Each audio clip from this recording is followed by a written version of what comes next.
Alright, hi guys, welcome to a video on the SRAD channel. It's been a long time since I uploaded something, you know, like it is with work and stuff, and then you don't get to ride your bike and don't get to work on it, and yeah, especially with the videos, since all the work takes like twice or so the time to do when you're recording it. So, since it's Christmas, I thought I produce a new video, just like a general run through of this whole Power Commander 5 on a SRAD with like fuel shower injection stuff, and explain all the wiring to you, all the fuel lines, how we managed to fabricate this shower injection system. So, in case you're wondering, how can I fit a Power Commander 5 to my bike, to my old SRAD, in case it's fuel injected, of course. How do you do that? Yeah, what are the things you need to change, and so on. So I hope you enjoy the video, and stick with me. Here we go. So, the first thing, of course, and the most important thing, is the Power Commander itself. You know, there are different versions of this for different bikes, and the problem is with the Power Commander 5 that it's not officially, how do you say, there's no version for the SRAD, because the SRAD is too old. So this version I got here is a Power Commander 5 for a K4, so 2004 GSX-R. I'm not sure whether it's the 750 or the liter bike, or if there's any difference to that. And we just like popped it on here onto the ECU with this rubber band, and you see there's a lot of stuff in there which I explain later. And what we also have here is the auto-tune module from DynoJet, which supposedly takes like an O2 sensor which you can stick into your exhaust and then produce a map for the bike and all the settings you have. So they say you can skip going to the dyno and pay someone to produce a map for you, but with this bike this didn't work that well, so we need to go to the dyno anyway. So the idea here with these cables is that the Power Commander is constantly plugged in with the USB port. So we run the micro USB cable, it's a bit long, through some connectors into this thing. You can see it here, yeah, this one. It's nicely weather sealed with some self-sealing tape. And let's put this away. And this is like a USB port. USB-A port. These are connectors which are often used in like event technology for guys who build their own racks with amplifiers and stuff. So if they have something like USB control there, these connectors are used so they can plug in their laptop without like taking apart the entire rack to get like behind the devices. And this is the idea here. So we have this Power Commander here, and the USB port is there. So with the seat installed and stuff, you can't access the Power Commander because the seat is over there. So with this port, you can connect your laptop while the seat is still on there. So it's just a convenience thing to get quick access to the Power Commander while you're on track. Make quick changes, and off you go. This is rather simple. The other thing is, power-wise, we just connected the Power Commander to a power line, one of the wires in the wiring loom, which is hooked up to the ignition. So as soon as I flip on the ignition, Power Commander starts up, as well as the auto-tune module. Both of them get power and start working. So they're off when the bike is off, and they're on when the bike is on, which is important because otherwise they drain the battery. So with this shot, you probably think, what the fuck is going on? This is Mayhem, cable Mayhem down here.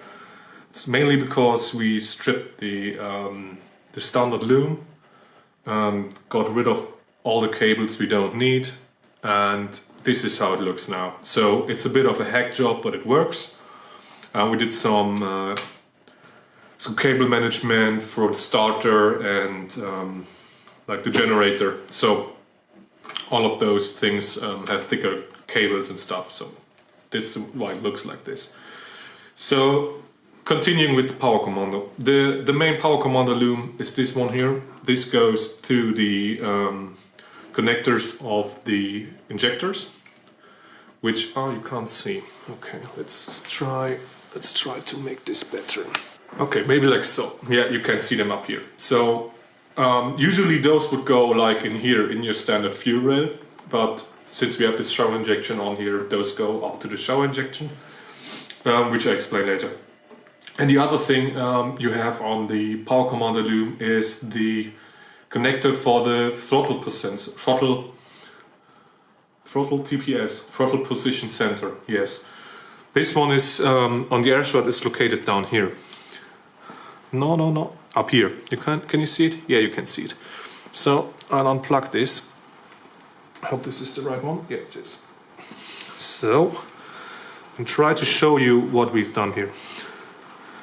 So the thing is, the K4. So the power commander for the K4 has a different connector than it's needed for the SRAD. So it's not plug and play.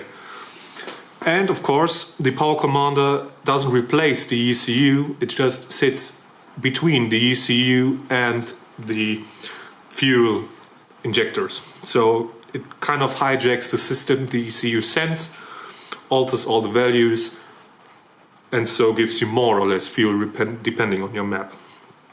So what you need to do in order to fit this, let me just adjust the camera real quick. So here we have the old connector, the standard connector for the SRAD throttle position sensor. And these ones down here, you see, they are a bit smaller than the SRAD ones. Let me try to get this apart. Yeah. See those ones? Those are the ones that come with the power commander for the K4. So when you buy the power commander, it doesn't look like this. So this is the power commander loom. It doesn't look like this, like one small, one big connector. It does look like this. So both the small connectors are on this loom. So what I did is I cut the original loom, removed the SRAD TPS connector, and soldered it onto the power commander loom. So the thing is, now I can plug the power commander loom straight into the TPS sensor and get the signal the power commander needs. And then the power commander is giving the signal back to the standard ECU. So I use the K4 connector and the other K4 connector, and this K4 connector is now soldered onto the standard loom from the bike. So those connect quite nice. You see, like so, click, click.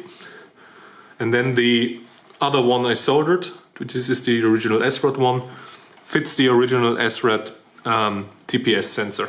TPS sensor is kind of double. So regarding the wires, yeah, this is important. This is really important because they're you need to get this right. So I try to show you what we are doing here. So maybe you can see. You can't see shit.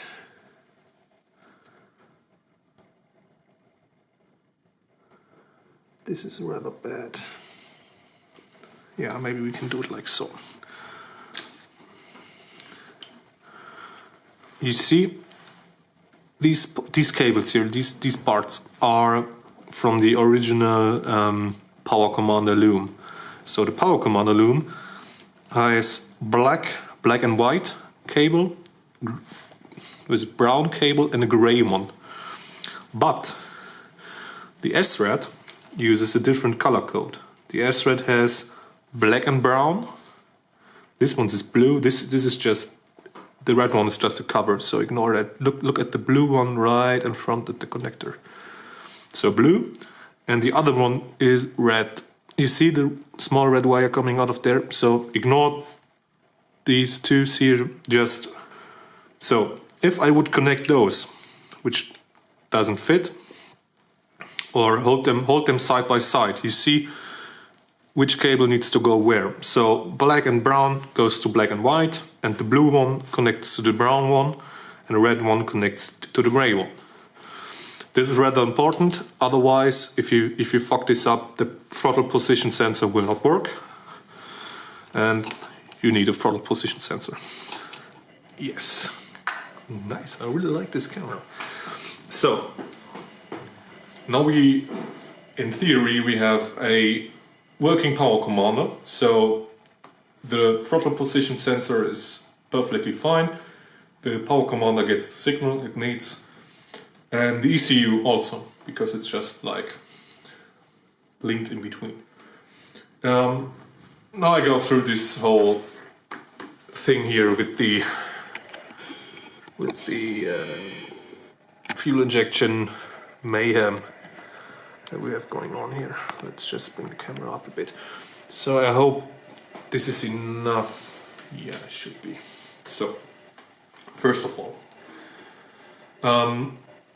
the main idea here is to still have the original fuel rail on the bike, so we can use the pressure regulator that is still on here in order to maintain more or less the same fuel pressure that the original SRAD would have.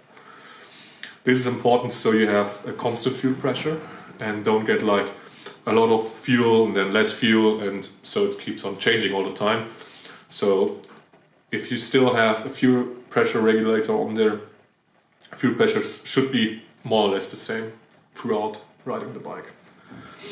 So connector wise, this is the standard fuel connector that goes to the SRAD tank where the fuel pump sits. So this is our main fuel inlet here. This goes up here, you can see it, there's like a small T-piece in here. One hose is going up to the new shower injection, the other hose is going down here into, you see this here, into the standard SRAD fuel rail. So when the bike fuels up, so you switch on the ignition, the fuel pump is priming, fuel gets pumped in here, gets pumped up here, gets pumped into the standard fuel rail. In the standard fuel rail we have the pressure regulator, and from the pressure regulator comes this hose, you see it's transparent, with a quick connector. This is the return line. This is the return line back to the tank. So we did a clear one to see if there are any bubbles still left in the system. So if I would turn on the bike, fuel pump starts the priming, starts pumping fuel into the system. Then after a certain pressure is achieved, the regulator opens and fuel goes back into the tank. With this bike, because we have like a lot of fuel lines up here, we do this like a few times, switch it on, switch it off, switch it on, switch it off, to purge the system of any like air that's still in there. So you see, fuel goes in, goes up here, goes down there, and goes back to the tank. So we have more or less the same system as the standard SRAD, but with this T-piece we added this shower injection on top. This is also with the injectors. Yeah, you can't. Can you see? Maybe you see the red connectors are still in there. So the standard fuel injectors from the SRAD are still in the rails to plug all the holes, but they are not connected. So instead, you can see it down here, like the small flags with numbers, the green ones. Those are the lines going up here. You see those cables, and the cables running next to the fuel line up here. Those are the new connectors for new cables for our new injectors that sit up here. I'll give you a better shot in a minute. And this is also important because we need to adapt, because these are Ducati injectors, and they use a different plug, different connector than I think they are Denso ones, the Denso injectors from the SRAD. So we run those wires, use the standard connectors that are there, because the K4 has the same injector connector than the SRAD. So this is just plug and play, and of course we gave them numbers, so we have cylinder 1 through 4 labeled, so we don't mix them up. So the most important thing is, of course, we opened up the airbox. This is a standard airbox, like you have in your road bike. We cut it all the way, used this thick rubber that is usually for sealing up car boots, car trunks, to make them water sealed. We removed the under here. We removed the this flap for lower RPM and cut out like the size of the air filter, and then took 2 threaded studs, put them down here, and now screwed down the air filter. So this is like solid in place. And now we see like this whole setup here. You see the fuel rail, the fuel line is coming up here. Gets split into different separate lines for all the 4 injectors. And also you see the small electrical wires coming here. And those go onto the... Can we open this? Oh, those are so shitty. Yeah. You see into those connectors for the new injectors, which are from a Ducati. I think it's 848, yeah, something like that.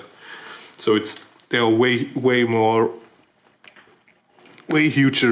bigger than is usually needed for the SRAD.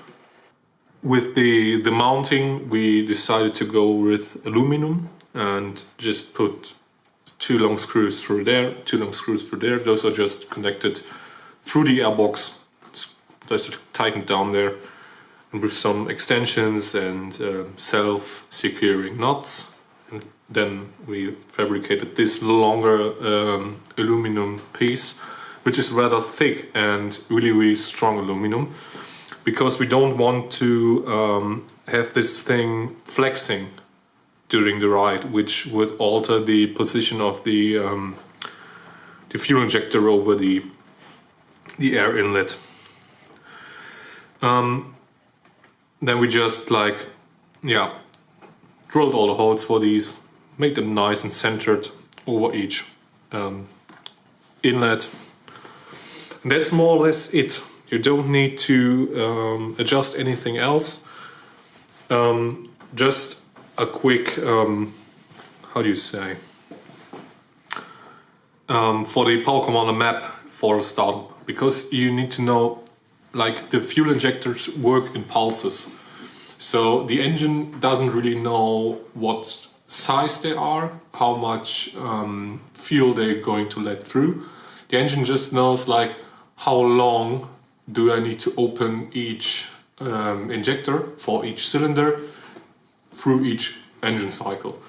So, for example, let's say with the standard SRAD injector, which is a lot smaller than this one, the engine will open it for, like, let's say 50, I don't know, milliseconds or something. I have no idea, so it's just an example. And if you know, put something like this on your engine and just connect it and start the bike, the engine will still open the, let's say, the injector for cylinder 1, which was 50 milliseconds. It will open it still for 50 milliseconds. But now, since you have a much larger injector on the bike, this will result in way too much fuel. So possibly the engine won't even start, despite run more or less good. So what we did next was to adjust the power commander map, which I can show you next. This is the last part, and this looks terrible. Yeah, I'm sorry for that, but let's get on to it. So this is the Power Commander software. I hooked up the Power Commander via the USB to this laptop. And the first thing is to import the map from the Power Commander. This is the get map down here. You press it and then you should see this. This is the map for the Power Commander. I don't know how good you can see this. I mean, this screen is fucking terrible. The most important thing is that we added like negative values over the whole table. So you can see it's like -40, -50, and then some minor adjustments down here. This is like the map which got us to start the SRAD and have it idling fine. And I did 2 track days this year with this setup. And it produced quite an amount of power. Was quite nice to ride. So this is the thing I was talking about with the larger injectors. When you have larger injectors, you need to adjust this to negative values. So the